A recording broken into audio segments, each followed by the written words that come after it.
Hey time travelers, welcome to Random Vlog 16. In this video, I cut comfort contours into my Telecaster guitar kit, which usually don't come in guitars unless you pay a premium, and very rarely do you even see on the Telecaster, but I definitely wanted them. This is what it looks like before. There's a maple neck with the headstock shape I cut in a previous video. The card's above, and a link is in the description if you want to see it. Here's the body as it comes in its standard flatness.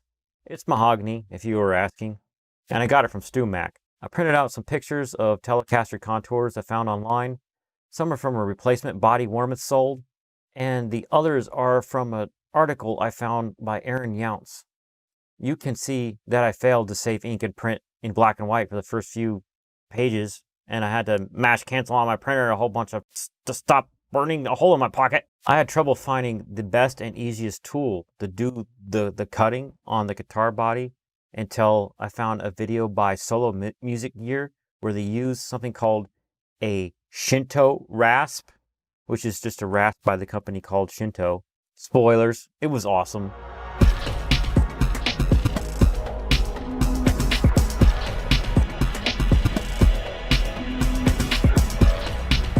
I decided to do the arm contour first because it was the simplest one. We looked at the printouts to try to figure out where I was going to make the cut. I also pointed out that with both the arm contour and belly contour cuts, we had to make sure that they had a graceful flow from the side view and also didn't make the guitar too thin on the side. Here's what my Squier Strat looks like for reference. That meant I had to mark the belly contour first so that I could follow its line for the side. In other expensive guitars with the cuts, I had noticed a relationship between the other curves already in the body and the comfort contours. So Steve and I figured out how to draw a straight line between those two curves so I could find the apex of another line later. I drew 3 lines, then I kind of eyeballed the apexes I saw on a Warmoth guitar body I found on their website, and we tried to find a relationship with the geometry to the other side of the body. Then I drew out the curve.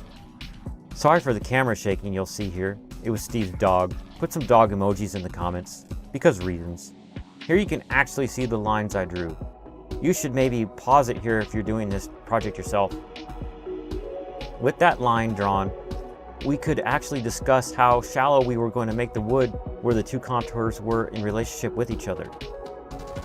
So I am still drawing the line for the belly contour. I have to draw the deepest cut, then the shallow ones on the ends, and then draw the connections. All this while Steve tells his dog to stop barking at the neighbor who is mowing the lawn. Now I had to figure out the straight line part of the arm contour. The 2 examples I had were too little or too much wood in my opinion, so I had to figure out the middle ground. And I just used the edge of a piece of paper to draw my line. Sorry for the bad camera angle here, but after I had the other line, I could draw this line because I had a top straight line and the belly contour line on the side to guide me. I realized that I had to find the middle so that the line on the side had a natural curve with the deepest part in the middle. Here's a trick when you don't have a protractor. Mark a piece of paper the length of the line. Fold the paper in half. Use the fold to mark the wood in the middle.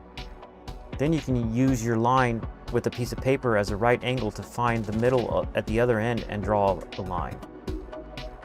Now I've finished up the drawing of my side line for the top arm contour.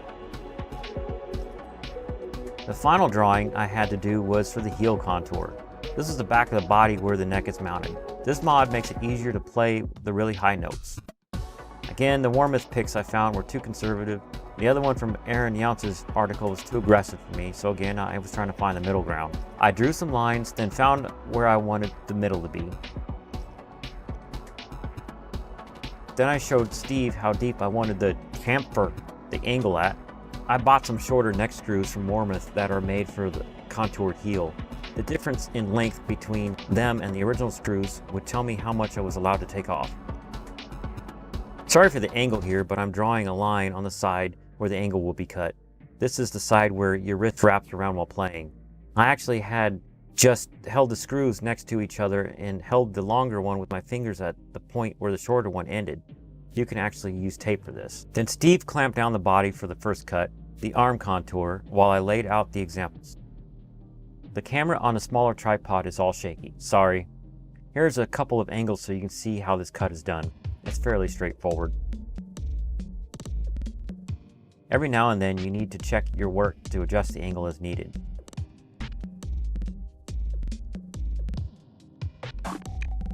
Once I got close, I shaded in the edge so I didn't cut too far. I liked my shading trick before, so I did this on the next cut for the belly contour.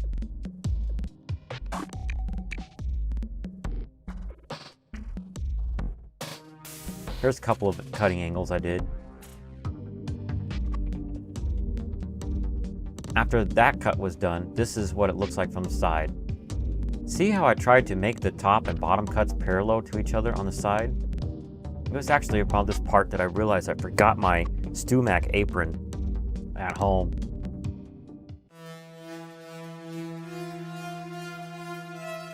Then I was doing the shading trick again for the heel for its cut. I didn't shade all the way to the other side of the heel joint because I didn't want to take any wood off the very edge, just to cut it at an angle.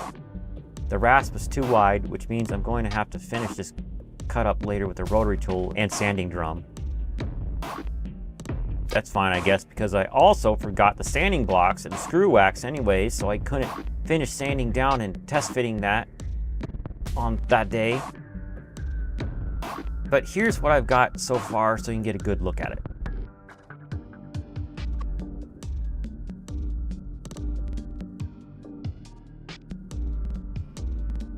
And now for Enjoy This Random Thing. This week's random thing comes from a random thing I found on Facebook.